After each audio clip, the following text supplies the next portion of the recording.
ازيكم عاملين ايه؟ يا رب تكونوا بخير. معاكم سارة عبد العاطي، وهنعمل النهارده مع بعض وصفة بسكويت بالتمر يا جماعة. سهلة جدا جدا، مع كوباية شاي بلبن الصبح في الفطار، مغذية جدا جدا، كمان اقتصادية، ما فيهاش ولا حليب ولا بيض ولا زبدة ولا سمنة، بطريقة سهلة جدا جدا وبسيطة.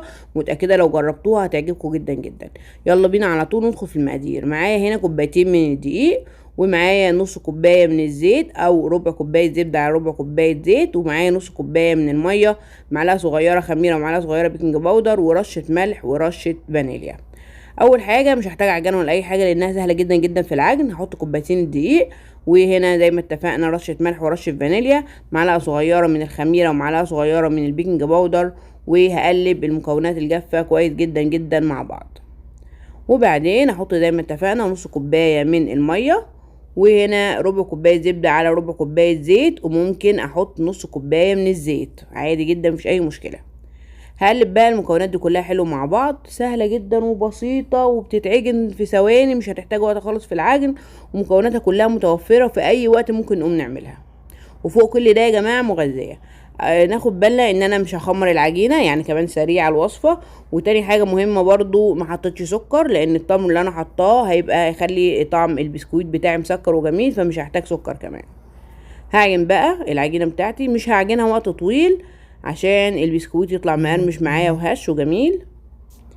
بعد ما عجنتها، اول ما الدقيق يختفي معايا هوقف عجن على طول. هقسم بقى العجينه بتاعتي، هقولكم الاول القوام بتاعها. طريه جدا اهو زي ما انتم شايفين، ما شاء الله طريه خالص خالص، مش بتلزق معايا.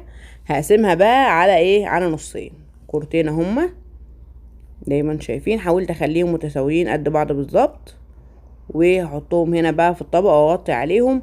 وهبدأ بقى احضر الصينية بتاعتي اللي هحط فيها البسكويت. صينية مستطيلة، اي صينية مستطيلة عندي ممكن استخدمها، او لو مفيش مستطيلة ممكن استخدم صينية مدورة برضو، ما عنديش مشكلة خالص. هجيب بقى العجينة بتاعتي وهفردها كده. ممكن طبعا نفردها في الصينية على طول، بس الطريقة دي اسهل جدا جدا في الفرد. هفردها زي ما انتم شايفين، هحاول اخليها حجمها قريب شوية من حجم الصينية بالشكل اللي انتم شايفينه ده، بتبقى رفيعة جدا جدا معايا. وبعدين عشان انقلها بقى الصينيه، بصوا الحركه دي هتطبق معايا بكل سهوله ومش هتلزق. شلتها اهي، اشتغلت معايا عادي خالص. شايفين بقى لما افردها في الصينيه اهي، شايفين ولا لزقت ولا اي حاجه خالص، بكل سهوله. بعد ما فردتها في الصينيه، احاول بقى ان انا ايه، اسويها كده وافردها حلو في الصينيه عشان تاخد مقاس الصينيه بالظبط اهو. سلسة وبتتفرد معايا بكل سهولة وطرية وجميلة جدا، متلزقش ولا اي حاجة خالص. بعد ما خلصت بقى فرد في العجينة، هبدأ ان انا احضر ايه كده بقى جاهزة معايا زي ما انتم شايفين. احضر بقى الحشوة معايا. عندي عجوة او معجون تمر، حط عليه سمسم وحط عليه زبدة وعجناه كويس جدا لحد ما بقى طري. حطيته هنا بقى في كيس زي ما انتم شايفين، كيس سندوتشات عادي، وبدأت افرده كده زي ما انتم شايفين. دي اسهل طريقة افرد بيها البسكويت بتاع العجينة، طريقة حلوة جدا وسهلة ويعني اختراع يعني. زي ما انتم شايفين اهو بتفرد معايا بكل سهوله، مفيش اي مشكله خالص. برضو بخليها رفيعه، هوريك سمكها في الاخر بعد ما اخلص اهو. بكل سهوله فردت معايا. السمسم كمان يا جماعه اللي في العجينه، وبجد هحطه كمان على اللي في العجوه، واللي كمان في العجينه في الاخر هحطه على البسكويت. قيمة غذائية عالية جدا جدا، غني جدا بالكالسيوم. كنت اتكلمت عن القيمة الغذائية بتاعته في فيديو قبل كده. شايفين سمك التمر بتاعي عامل ازاي اهو. بعد ما خلصت بقى، هستخدم هنا بقى ايه، مقص. هقص الكيس بتاعي زي ما انتم شايفين بالشكل ده، من الناحيه دي ومن الناحيه التانية. هفتح الكيس خالص علشان يبقى سهل معايا ان انا احطه على العجينه بتاعتي. طريقه مبتكره بجد يا جماعه، ورهيبه وسهله جدا جدا في الاستخدام اهو. زي ما انتم شايفين هحطه بقى هنا على العجينه بتاعتي بالشكل ده اهو. وهشيل الكيس، هشيل معايا بكل سهوله برضو. وهفرد التمر بتاعي على الطبقه الاولى من العجينه بتاعت البسكويت، واسويها كده زي ما انتم شايفين كده تمام. لو في اي حته زياده ولا حاجه بشيلها وبظبطها على قد العجينه بالظبط زي ما انتم شايفين كده. وبعدين هبدا بقى اجيب باقي التمر بتاعي، هعمله برضو بنفس الطريقه زي ما انتم شايفين اهو.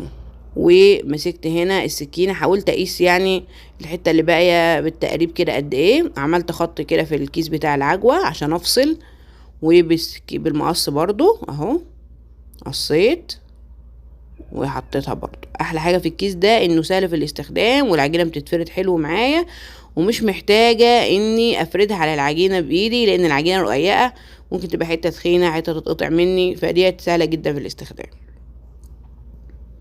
اخر جزء معايا اهو، حاولت اعمله هنا بقى بالنظريه يعني. استخدام الكيس مع المقص بيخليها سهله جدا وسريعه اهو. ايه رايكم في السهوله؟ مفيش اسهل من كده اعتقد. حطيت الجزء الاخير اهو، واخر حته هحطها كمان معاكم واوريكم برضو ازاي اهو. حاولت برضو اقرب الحجم.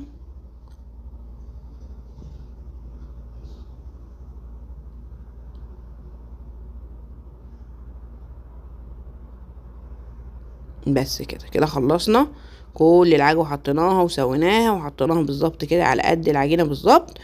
وجبت بقى العجينه بتاعت التانية برضو فردتها بنفس الطريقه، سلسه وسهله جدا معايا اهي. وبعد ما فردتها برضو طبقتها، ما تقلقوش نهائي من الحركه دي، مش هتلزق معاكم ولا اي حاجه اهي.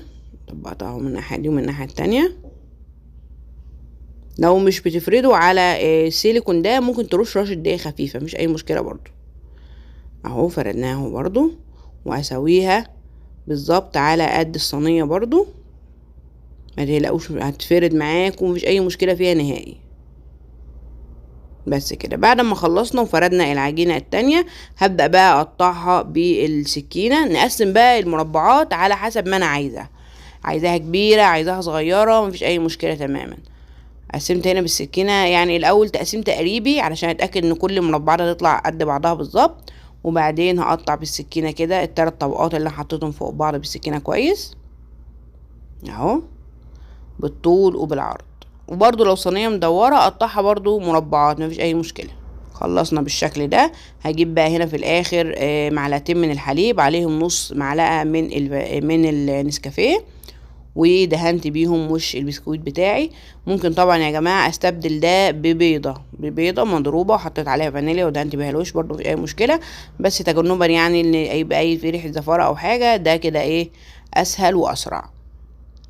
وبعد ما دهنته كويس جدا هحط بقى من فوق السمسم. طبعا يا جماعه الفرن بتاعي سخن على درجه حراره 200، مولعه الفرن من فوق ومن تحت، وبياخد معايا من تلت لنص ساعه تقريبا. ابقى اخد بالي من الفرن، لو احمر من تحت الاول هقفل من تحت واخليه ياخد لون من فوق، لو لون من ناحيتين من فوق ومن تحت مع بعض يبقى خلاص كده كويس جدا. هطلعه. اول ما طلع من الفرن ما استنيتش، دقت على طول، طعمه كان تحفه، حلو قوي، مقرمش ولذيذ. طبعا سمك طبقات البسكويت مع طبقات العجوه كلهم نفس السمك بالظبط. اتمنى يا رب تكون الطريقه عجبتكم وتجربوها وتدعوا لي ان شاء الله، وما تنسوش تعملوا لايك للفيديو، ومع السلامه.